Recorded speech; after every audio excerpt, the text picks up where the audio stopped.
bagong Luzon Visita na ako sa aking mga followers, sa aking mga viewers, sa aking subscriber dito sa aking channel, sa aking YouTube Kalihok Kasabong TV. Nandito naman ko sa muli sa umaga na ito ngayon sa isa kapag ng lagayan ng manok ko. Magbigay ko konting tips sa inyo sa kulay nga lagi nating sinasabi na lamang sa panalo kaysa talo kung sa araw na yon kung siya ang sinuswerte.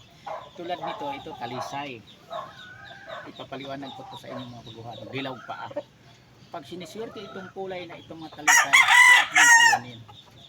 Halos lahat ng mga itong kulay, dilaw pa ang talisay, mananalo. Pero kung ito naman ang sinuswerte sa araw na yon, pitsa na yon, lahat din itong mga ganitong kulay, madali din talunin, halos nakatalo lahat. Pero kung mapansin nyo, kasi pinagdaan ko na ito, kung may lalabas na talisay na blue legs, iyan ang mixed fight laban, iakyat sa gradas. Tinatayaan ko yan, pinupustahan ko yan, kasi karamihan lumusot yan. Basta blue legs o kaya itim o ang talisay, pag minamalas ang madilaw pa o kaya puti. Yan ang katotohanan yan. Kaya mga baguhan pa lang, parang maniwala kayo sa akin.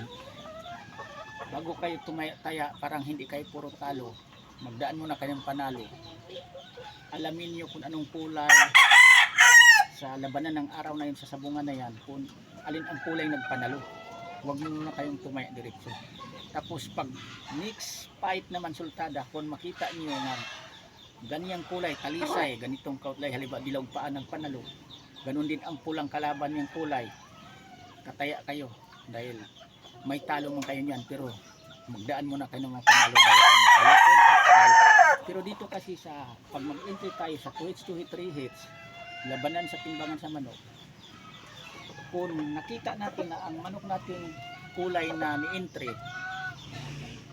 natalo, hindi sinuswerteng mga kulay, hindi tayo pwedeng umayaw dahil may kasban. Yan ang naka ano dito sa atin, kailangan lakas loob tayong lumaban kahit natalo ang mga kakulay sa manok natin na panood natin sa unang mga fight, mga laban. Kasi may kasban nga, di tayo pwede umayaw. Pero kung nanala lang tayo, magbisiha lang, pwede nating panurin muna kung anong kulay nagpanalo, doon tayo pupusta tataya. Yan ang naka-advantage din yan. Kaya lang, tulad ng isang talisay ko rin, nanalo yan sa sabungan cockpit. Ang sinundang mga talisay niya na maunang sultada sa kanya, lahat din natatalo, pero iyan ang nanalo siya. Kaya nasa linyada na rin yan sa manok, kasi linyada din yan. Ang magkapatid niya, lahat sila nagpanalo. May isa lang yan na tumablang kapatid, wala pang natatalo diretso sa magkapatid niya. Kaya pinanalo niya ang laban kahit marami nang sinundan yung mga talisay na talo. Pero karamihan talaga yung napansin ko, ulitin ko sa inyo, kapag minamalas ang puting paa ng talisay at sa katulad dito dilaw, kapag may mapansin kayo nga iakyat sa gradas na blue legs na talisay, itim paa, kalaban din sa mga pula, karamihan lulusot yan. Kaya pinupustahan ko talaga yan. Kung may pamusta ko, may pantayak yan, totoo yan. Kaya kayo mga baguhan pa lang, masabi ko sa inyo na dito sa pag-alagad manok, kailangan talaga marunong tayo, hindi tayo sugal na sugal lang. Alamin natin kung anong kulay nagpanalo sa araw na yon, kung nanirbisihan lang tayo. Kahit naman kung sa tabi-tabi lang, fight lang, pwede naman kung anong kulay siniswerte na araw na yon, yun naman ang kukunin natin manok. Yan, paulot natin kasi yan ang siniswerteng kulay, kasi lamang din sa panalo. Yan totoo. Kaya nandito sa labanan sa timbangan, kung mag-entry ka ng 2 hits ngayon, kasi hindi na pwede ditong ayaw ka kahit minamalas ang kulay sa manok mo na araw na yun, napanood mo panay talong kakulay ng manok mo, hindi ka pwedeng umaayaw, lakas loob, ilalaban na lang natin yan dahil may kasban nga, walang ayawan sa panahon ngayon. Di tulad dati na kung napanood mo ang manok mo nga kakulay laging talo, pwede mong iayaw. Ngayon hindi na pwede, tuloy ang laban talaga niyan. Ang totoo niyan. Kaya pinaka-importante dito, ang mamanokin na lang natin, tulad ng talisay ko na yan, yung nakadapo na yan, lahat sinundan yan, ulitin ko siya nga talo, pero siya ang nanalo dahil ang inasahan ko na lang yan, lamang sa panalo kaysa talo. Yan totoo, lumusot nga siya. Pero karamihan sa kasama niyang matalisay, yung araw na yon, hindi siniswerte, 2 araw yun na minamalas yung kulay. Kaya umaasa lang talaga tayo sa pag-alaga, sa pagkondisyon at sa kasalinyan sa manok. Pero kung manirbisiha lang tayo, sa totoo lang, bihira tayo magtalo diretso, magdaan muna tayo mga panalo. Hindi matalo diretso ang pira natin kung itataya natin kapag panoorin naman natin ganitong kulay, halimbawa nagpanalo ito, kung anong tandaan natin, kung anong kalaban niya, pagkakula niyan, anong kulay, alimbuyogin ba nga tinalo niya, tapos makita natin yung next sultada, parang binalik lang din ang sultada ng kayaan natin kung alay nanalo, talagang magdaan tayo ng panalo. Huwag natin kontrahin kung ayaw natin puro tayo talo.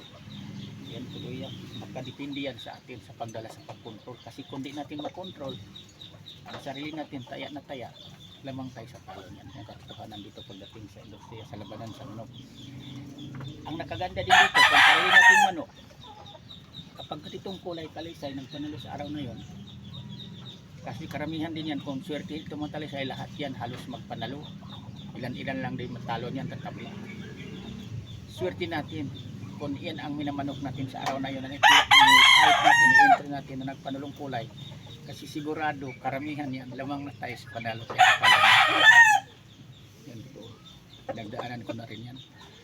Excuse me. Kayong mga baguhan pa lang, huwag niyong kaligtaan, subaybayan nyo na lang, panoorin nyo palagi ang ating mga content, parang mayroon kayong makuhang konting idea, ang dagdag sa kaalaman nyo pag laban-laban ng manok, parang hindi din kayo puro talo. Kasi pinagdaanan ko rin dati nung bago pa ko dito sa Industria Sabong lumalaban ng manok, yun pa ko sa Negros.